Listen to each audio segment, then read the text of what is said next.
Like the Minutemen at Concord and the Scouts who opened the American West, the rifle is a part of our history.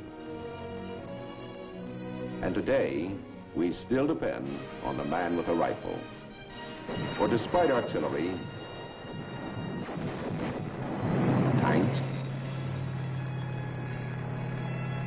rockets, and even more sophisticated weapons, the rifleman is still king on the battlefield.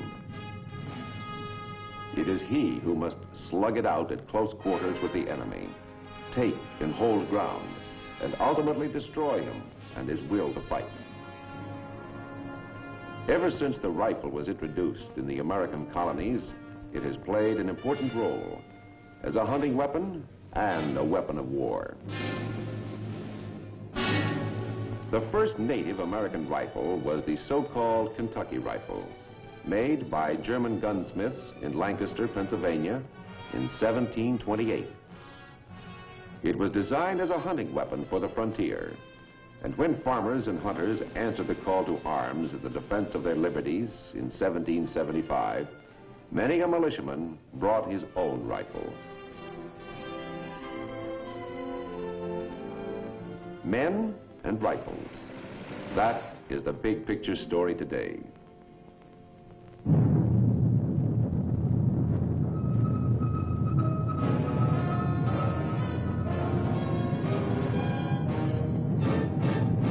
The United States Army presents The Big Picture, an official report produced for the armed forces and the American people.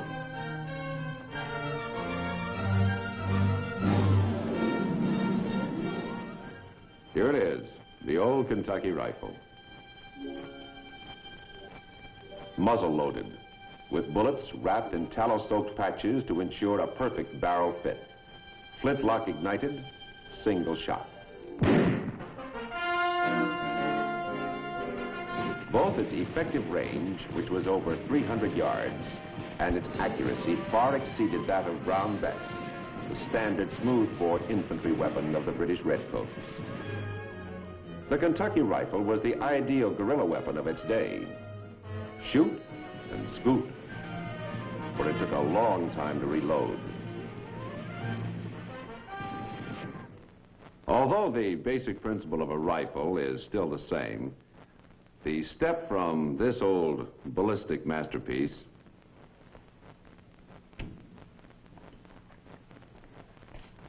to this, the new M14, is a long one, and we've come a long way in rifle design.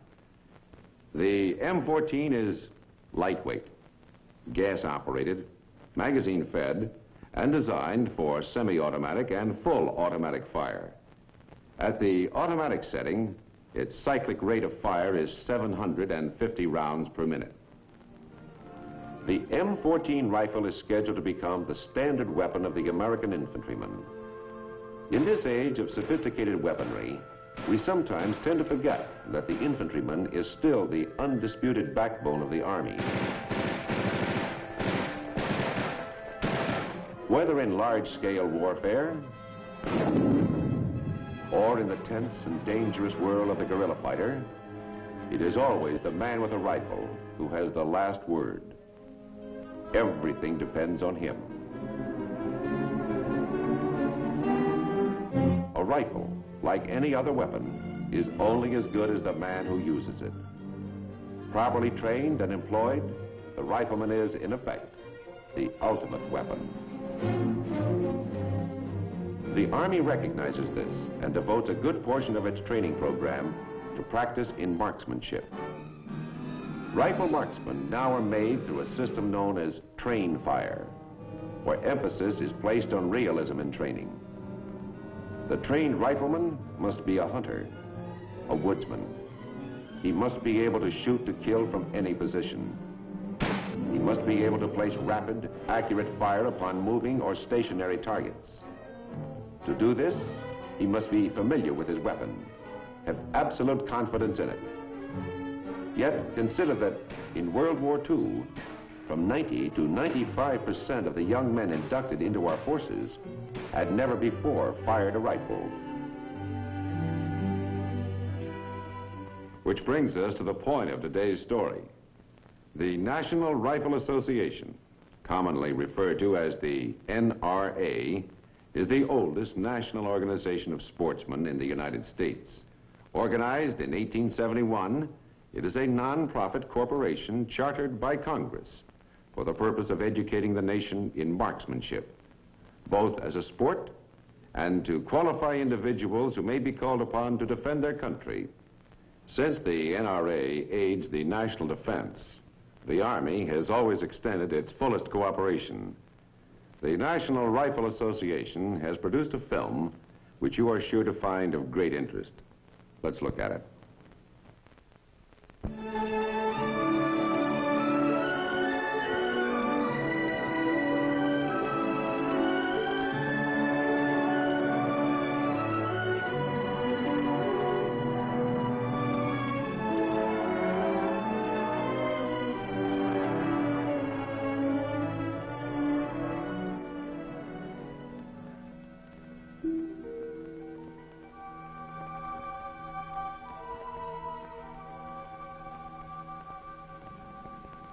I reckon folks are wondering why an old Kentucky rifle like me is being toted around the Capitol. Look at 'em stare. Probably lots of 'em don't see guns too often nowadays. Times sure change. These people ought to take a good look around here. There's plenty of reminders of how much this country depended on firearms and those men who knew how to use them. From our fight for independence through our whole history. Paul Revere charging through the countryside. He hollered, "The British are coming." History books don't say, but I reckon he yelled too, "Grab your guns, boys, and come a-running." And men with their guns fought for freedom. Started the tradition of American sharpshooting. Won our struggle for independence.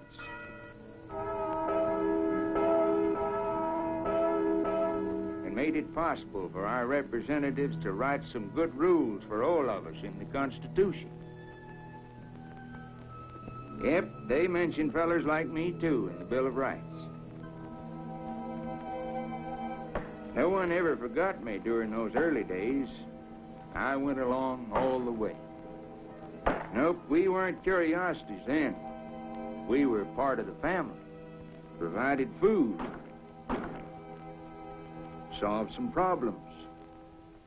Brought law and order where there wasn't any.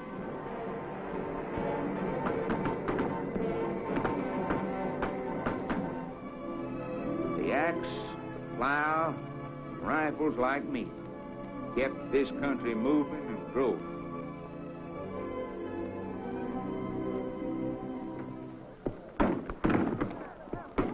We had our growing pains, too, and more of my relatives saw action.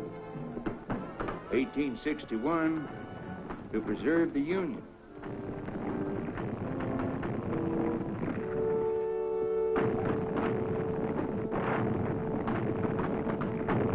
In 1898, Craig Jorgensen helping out down in Cuba.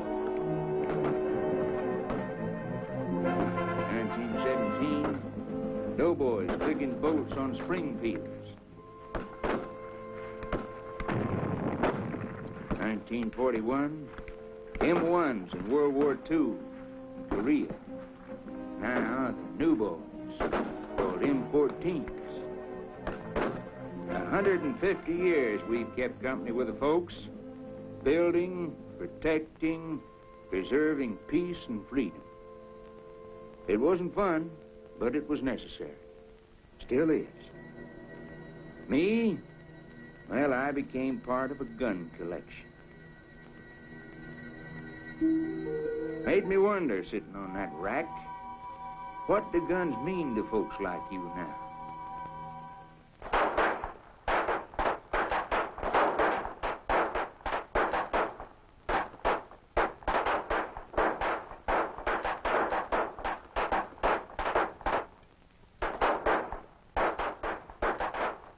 Well, here's a man a gun means something to. Peter Gunn. That feller, Craig Stevens. I was just getting in a little shooting practice. Jacoby thought I needed it. This is the firing range of the Los Angeles Police Academy. Incidentally, we just fired around 2,000 rounds in that rapid-fire course you just saw. Around the country this weekend, this same type of activity will be going on in some 10,000 shooting clubs. You know, the art of marksmanship is very much alive today. There's an almost universal appeal for the firearm. What it takes to use it, control it. Cool head, steady, disciplined hand of the marksman. Somebody just asked me, what does a gun mean to you now? Well, let's take the case of an actor. Like Hugh O'Brien here as the legendary Wyatt Earp. Or Chuck Connors, the rifleman, instructing his young son.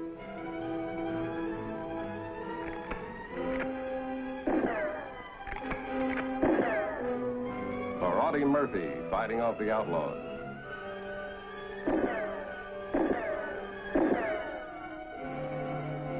Or this fellow. All of us use guns, loaded for entertainment. They help tell our story, and there is a story behind every gun. Here's a familiar story. A boy, Christmas, and his first gun, a .22. A new world of growth and adventure. Think that gun means something to him?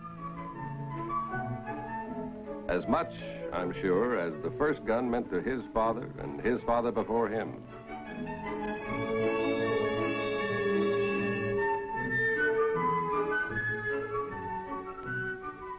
And for Mother, well, this doesn't seem like a good idea.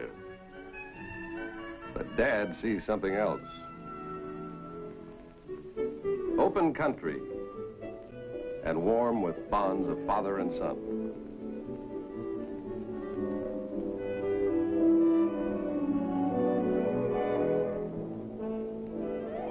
The young man sees a picture too. The rifle range, learning to be a marksman with Dad's help, and a real straight shooter.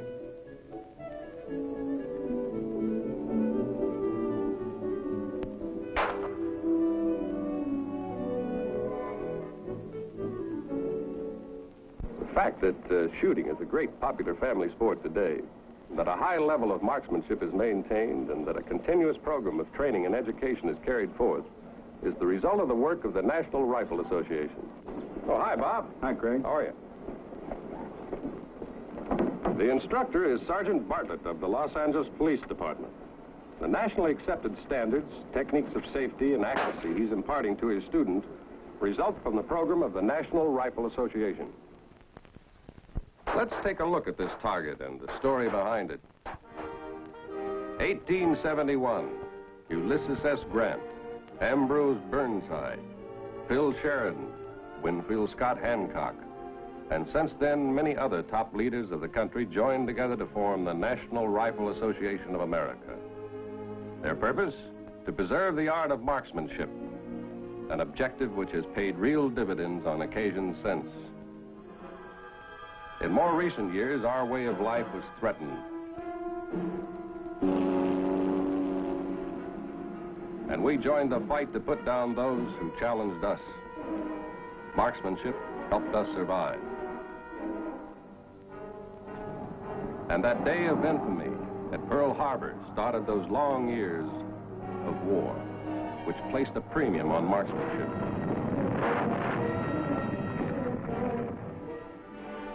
We shot our way to victory on the battlefield with the rifleman, the sharpshooter, playing a key role.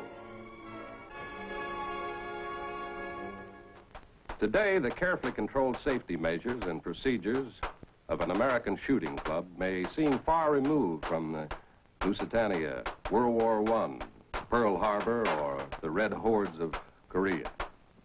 But the standards for shooting, competitive scoring, and the genuine thrill of participation stem from those early beginnings of NRA and from the tradition of American marksmanship it fosters today.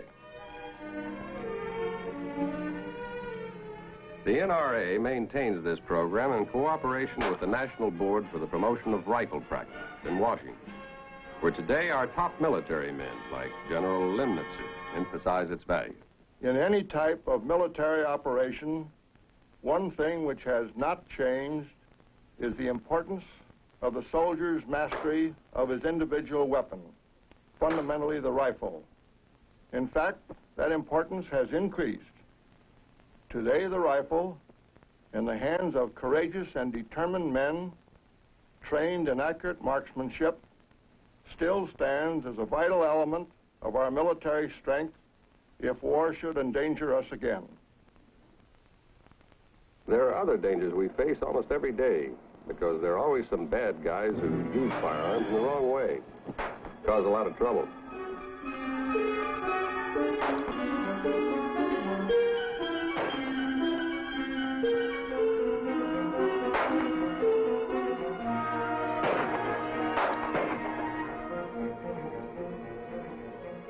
Our uniformed, skilled police force constantly combat these lawless elements.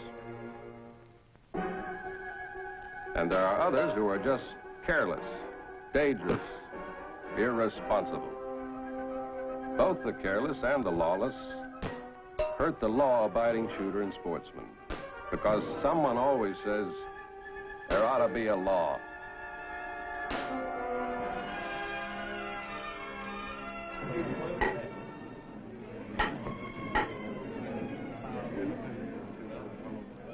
May it please the chair? The chair recognizes the representative from the 16th District. Mr. Speaker, I have here a bill for the registration of firearms. Despite repeated failure of attempts to disarm the criminal or irresponsible by statute, fresh attempts are made each year to introduce undesirable firearms legislation. Registration will not keep guns out of the hands of lawless and undesirable persons. It tends instead to prevent the use of firearms altogether. In Great Britain, gun legislation of this kind almost brought disaster. The time, 1940.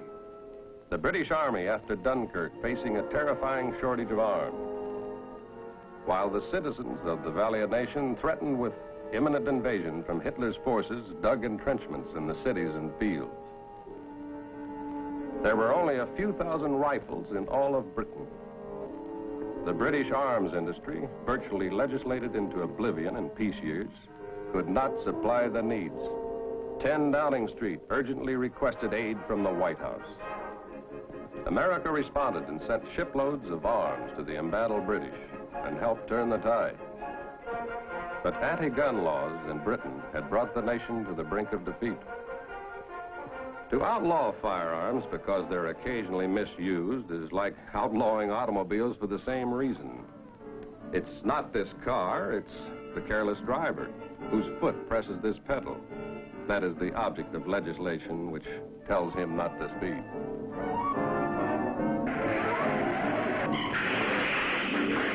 He eventually pays the penalty for his heedlessness, but he hurts others too. It is generally recognized that improvements in traffic safety will come about through intensive driver training programs and attention to safety procedures. Measures that will make accidents the exception rather than the daily rule.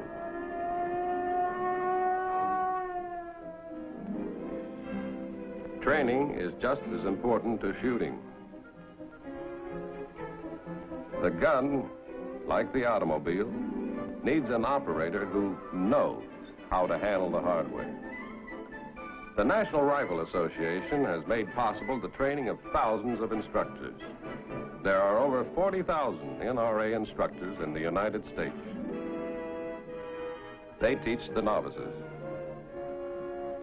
They provide the careful and close supervision you can see everywhere in evidence at the hundreds of NRA shooting meets held every year.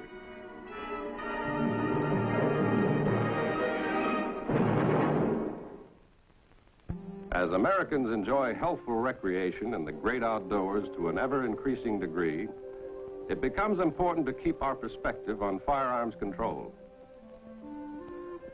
Why punish the millions of hunters who each year escape the crush and pressures of the cities to realize the thrills of shooting in the open field?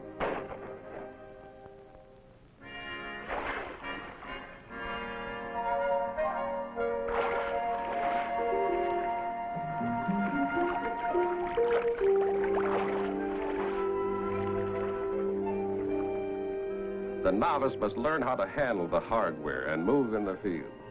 Basic rules of safety are essential, and the NRA instructors are available to guide him. First, carry the gun properly. It's neither a broomstick nor a rake, and should be carried in a prescribed manner. And keep the action open. The novice hunter, carefully observed by his instructor, quickly becomes aware of the rules. Two of them proceed together.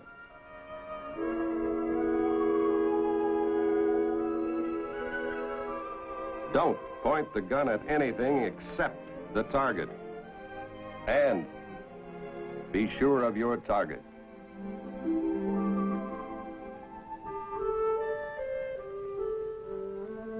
Learn how to navigate an obstacle, whether a ditch or a fence. The novice hunter is often baffled by the simplest of problems.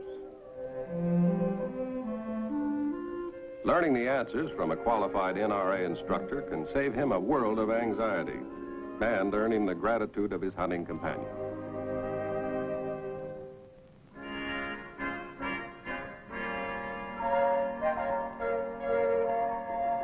Today, there are some 17 million hunters in the nation, and the NRA program provides for all of them the opportunity to learn and be safe. NRA hunting safety courses are required in the majority of the states before issuance of hunting licenses.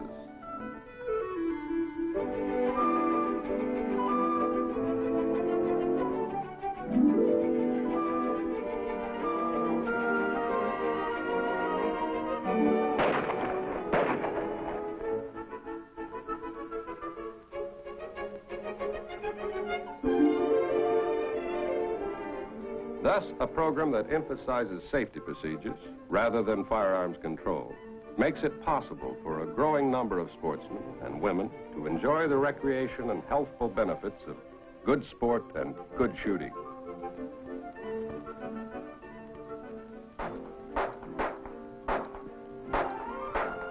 Similarly, some 10,000 shooting clubs in the United States are affiliated with the National Rifle Association.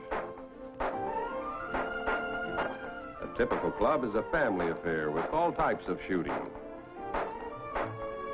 Skeet and trap, as well as pistol and small bore and high power. Here's how millions of Americans spend weekend afternoons. A family affair.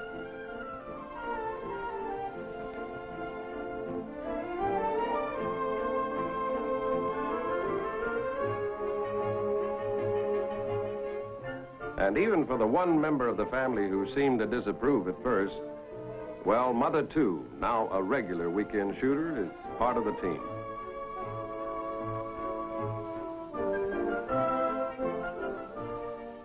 Careful.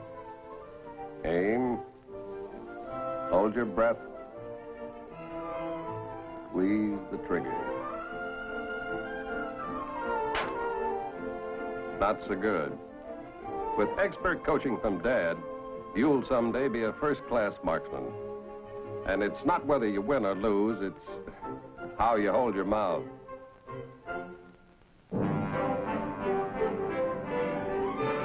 For the Kentucky riflemen of our day, there is the annual competitive shoot at Camp Perry, Ohio. The National Rifle and Pistol Matches.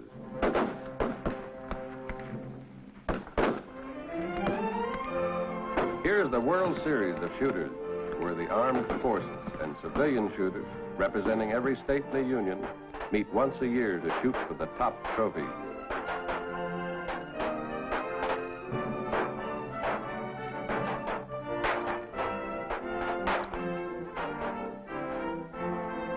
Here are pistol shooters, from the best in the country to men whose scores, even with a few wide of the mark, could still probably top the deeds of most legendary characters of the West. The national rifle and pistol matches are steeped in tradition. They started near the turn of the century. Competition is held even for shooters using muzzle-loading rifles, almost identical to the rifles which fought the Civil War. In competition, that is a pageant as well as a contest, the blue and the gray once again match rifles.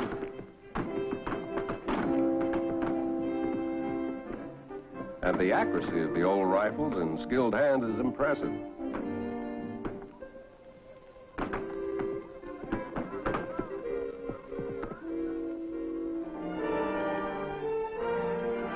Camp Perry is an international competition as well. Shooters from many lands compete as individuals and teams for the honor of top marksmen.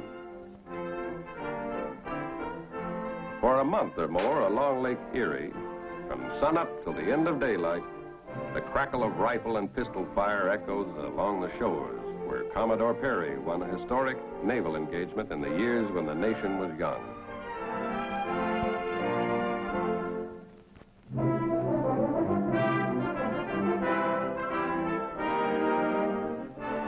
The World Series of Shooting.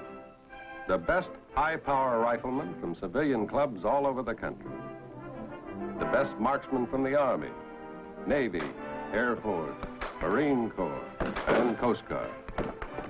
The aim is plain, to maintain a tradition in sharpshooting of constant improvement in the marksman himself and his weapon. That is a basic element in the nation's ability to stay strong and free.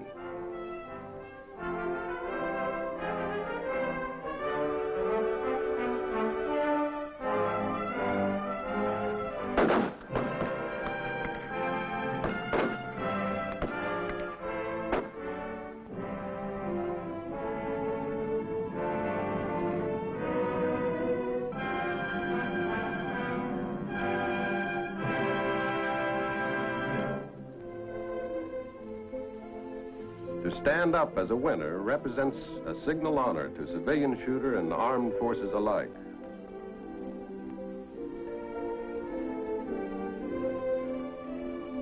A few months from now, some of these champions will be shooting in competition in Japan, Germany, Sweden, Switzerland, South America, or perhaps someday in the Olympics. To win a gold medal is good for you and good for Uncle Sam. The trophies are among many the NRA makes available throughout the year to civilian clubs and for individual members to display. A trip to Camp Perry is a chance to see pageantry and skill, an unforgettable experience. The right to bear arms in defense of our country is one of the obligations and privileges of free men. While preparing for that privilege, rifle marksmanship is also a sport which helps develop healthy minds. Self-discipline, initiative, and team spirit, in themselves all valuable qualities and objectives, whether in peace or war. Your Army stands in full accord with these objectives and will continue its active cooperation with the National Rifle Association. The Big Picture is an official report for the armed forces and the American people. Produced by the Army Pictorial Center. Presented by the Department of the Army in cooperation with this station.